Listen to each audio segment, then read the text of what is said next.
Hi and welcome back to Cheeky Crypto. Today guys, we're going to be jumping down into the charts for Cardano to see what's been going on most recently with the price action. As I get into this video, if you do find it useful and informative, hit the like button. I really do appreciate that. If you happen to be new to the channel, why not go ahead and subscribe, tap the bell, select all notifications, and in doing so, you will be kept up to date with all the videos that we do here at Cheeky Crypto. If you haven't yet joined us in Discord, links in the description down below. Fantastic community talking crypto 24/7. Go ahead, check it out. It's completely free. I don't think you'll be disappointed by what you find. Right, let's jump on down into Cardano here and see what's been going on. We're just paired up with USDT. We're on the hourly chart and Binance is our data source. Last time we spoke, we were talking about some kind of pullback, and that's kind of what we see here. And now we're looking for that move upwards. Okay, so essentially yesterday what we've had is a good move up. We hit this fifth wave high again, pretty much exactly where we actually thought it was going to land, and now we're kind of pulling back down a little bit, right? And basically this is now marking a bit of a reversal. Okay, inside here we have a pretty standard ABC. Okay, so this comes down with an A, a B, and a C. Now that C wave is actually shorter than it should have been, and we can actually check this with a Fibonacci retracement tool, just transposing that over to the B wave high. And you see we could have come down to about 114. Remove that one there, but actually we bounced on the 702, which is a really good area anyway. This particular area has also created a bit of a double bottom with the area just over here, our fourth wave low, on our way up. Okay, so again, we have this synergy between these two areas.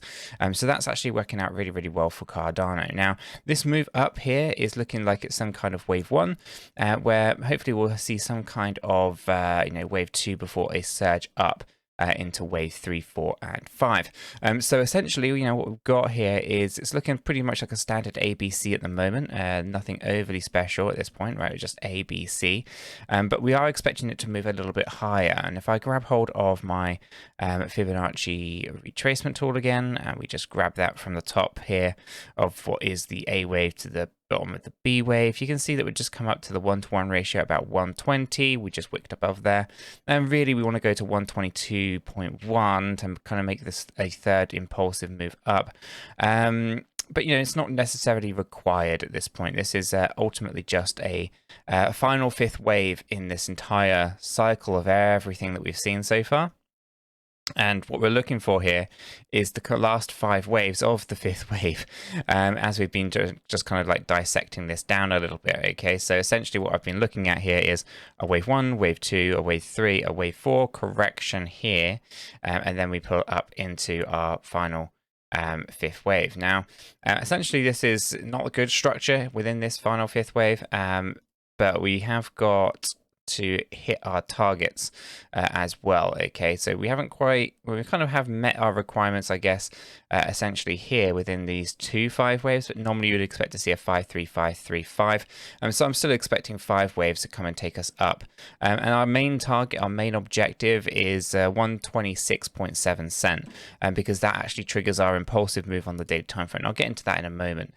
So do I think I've got the momentum, or do we think Cardano's got the momentum to kind of continue this rally up here? Well, the stochastic RSI, this momentum indicator, is it's telling us that we are overbought or just heading up into the overbought area. I don't think this is overly too much of a problem, mainly because we can be up here for quite some time, depending on where we are in the cycle, and essentially there's a few other things going on with the 4-hourly chart. The 4-hourly chart is oversold, right? So we are thinking there's some kind of 4-hourly push to the upside. There might be some volatility on the hourly chart, but the 4-hourly chart is indicating that we should be moving up towards our actual key targets here. So all of that is looking pretty good from that kind of perspective. Now, as we kind of come into the 8-hourly, it's also in a very much the same spot. We should be thinking upward direction for this final fifth wave up, and essentially all of that's kind of coming together. The daily chart is overbought, so I imagine that once we actually hit our targets here, and you can see it right there, the 126.7 target, once we hit this target, maybe go a little bit above it, we should look to correct our daily chart with this daily fourth wave correction. Okay, and that should be enough to pretty much correct everything at that point. Okay, so if we do not hit this target, then this fourth wave correction is not valid. Okay, this only comes in if we hit our target here. Okay, so we have to just bear in mind there will be some kind of correction that will bring this in, and if we don't hit our target of 126.7, it's not going to be limited by what the constraints are for that fourth wave. Instead, we could potentially come down much, much lower. Okay, so we should be aware of the positivity that can come from a nice, healthy fourth wave correction in this case.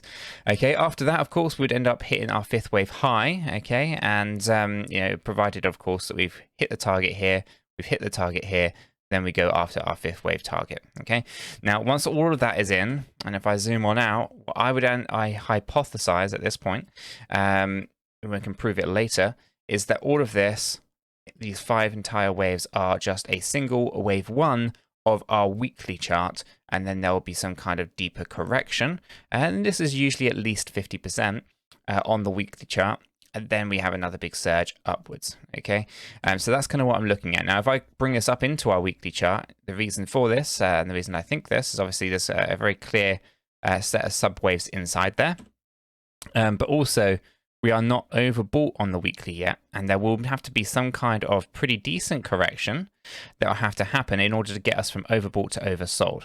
Okay, and obviously we want to keep it in structure, and in order to keep it in structure, we obviously cannot lose the lows that we already had down at the bottom here, and these effectively were about 74 cent. Let me just check it, 74.6 cent.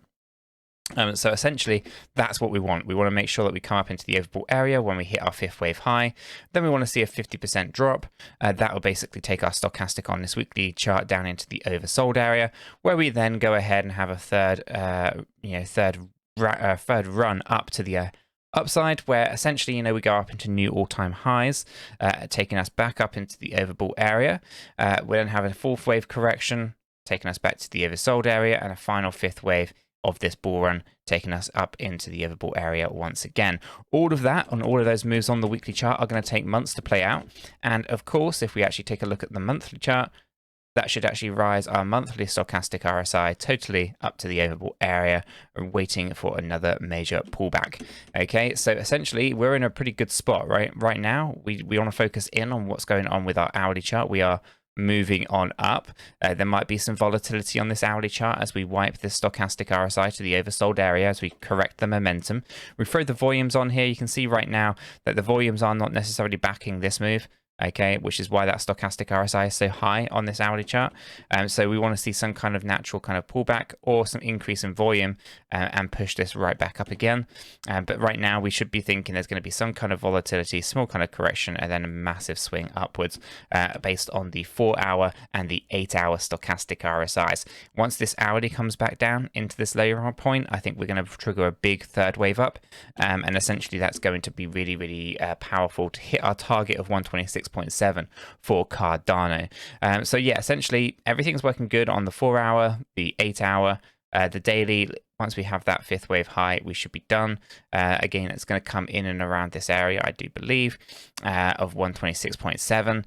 That's going to be our daily trigger point to say that that's the point where we actually have our impulsive move here. Otherwise, this is all just ABC.